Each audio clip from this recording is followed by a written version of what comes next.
नमस्ते। हिंदी आरोह भाग 2 में उषा कविता पढ़ाने जा रही हूँ। इसके कवि शमशेर बहादुर सिंह है। इस कविता में सूर्योदय से पहले की प्रकृति का बहुत ही सुंदर वर्णन कवि द्वारा किया गया है। प्रातः नभ था बहुत नीला शंख जैसे, भोर का नभ राख से लीपा हुआ चौका अभी गीला पड़ा है। कवि शमशेर सिंह बहादुर कह रहे हैं कि प्रातःकालीन सूर्योदय पो फटने से पहले आकाश का रंग गहरा नीला था। नभ होता है आकाश, बहुत नीला था। शंख के समान गहरा नीला दिखाई दे रहा था। यानी शंख की कांति स्वच्छ और नीली होती है, वैसे ही आकाश भी स्वच्छ और नीली आभा लिए हुए था। उसके बाद राख से लिपा हुआ चौका अभी गीला पड़ा है।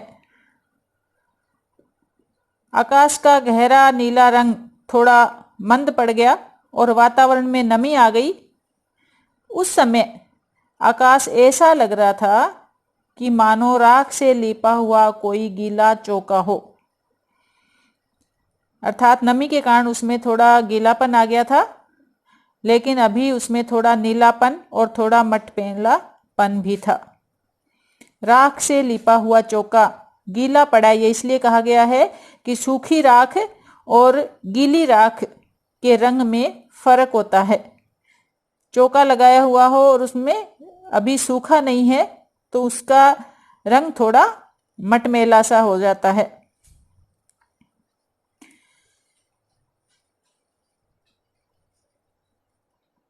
आगे पढ़ते हैं।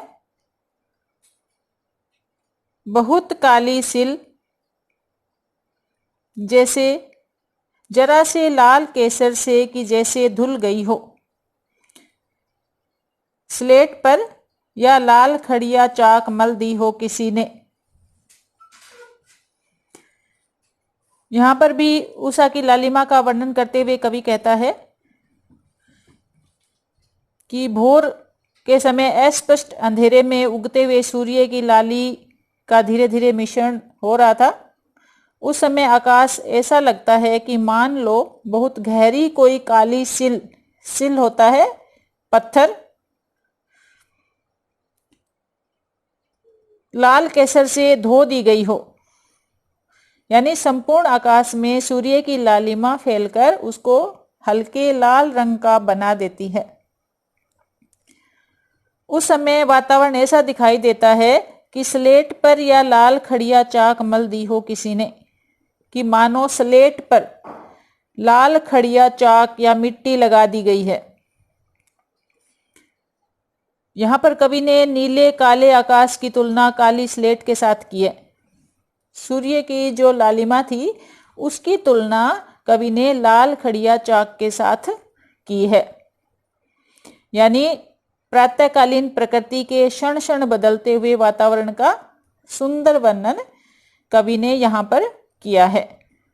एक बात ध्यान से देखना, बहुत काली सिल जरा से लाल केसर से जैसे कि धुल गई हो और स्लेट पर या लाल खड़िया चाक मल दी हो किसी, दोनों ही लाइनों में, दोनों ही पंक्तियों में उत्प्रेक्षा अलंकार का प्रयोग हुआ है।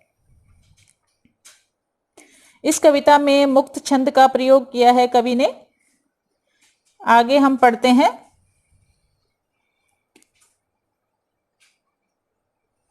नील जल में या किसी की गौर झिलमिल देह जैसे हिल रही हो और जादू टूटता है इस उषा का, अब सूर्योदय हो रहा है। नील जल में यानी पानी का रंग नीला। यहां पर भी कवि ने सूर्योदय का सुंदर वर्णन किया है। देखो,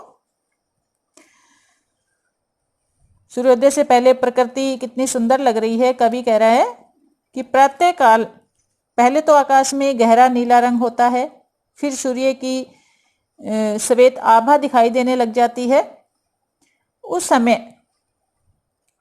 प्राकृतिक सौंदर्य इतना सुंदर दिखाई देता है कि मान लो किसी सुंदर युवती की गोरी देह नीले जल में, या किसी की गोर झिलमिल देह होता है शरीर, हिल रही हो।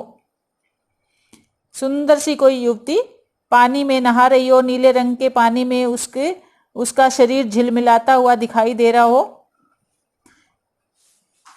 ऐसा वो लग रहा था उधर आसमान में जब सूर्योदय होने ही वाला था। और जादू टूटता है इस उषा का, अब सूर्योदय हो रहा है। कवि कह रहा है कि कुछ समय बाद आकाश में सूर्य उदित हो जाता है। पता भी नहीं लग पाता कि उषा काल का ये पल पल में बदलता हुआ सौंदर्य लुप्त होता जाता है और क्षण भर में ही आकाश में सूर्योदय हो जाता है।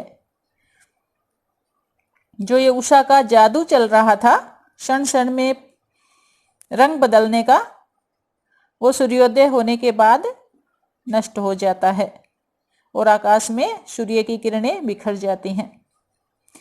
यानी कवि ने यहाँ पर सूर्योदय कालीन प्राकृतिक शोभा का बहुत ही सुंदर चित्रण किया है। अब इसमें देखो, नील जल में या किसी की घोर झिलमिल देह जैसे हिल रही हो, उत्प्रेक्षा अलंकार का प्रयोग यहाँ पर हुआ है।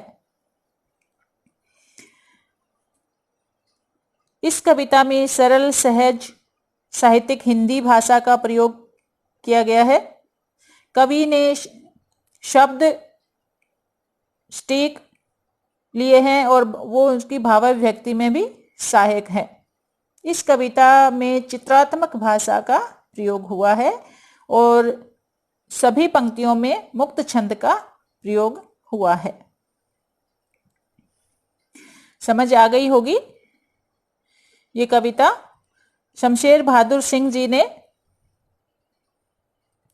इस पूरी कविता में उषा काल का सुंदर वर्णन किया है। जब सूर्योदय हो रहा होता है, सूर्योदय से पहले कितना सुंदर पूर्व दिशा में आकाश का रंग पल पल में बदल रहा होता है। कुछ ही क्षणों में जब सूर्य उदय हो जाता है तो सूर्य की किरणें चारों तरफ बिखर जाती हैं और ये उषा का जादू टूट जाता है। समझ आ गई होगी कविता सबको। धन्यवाद।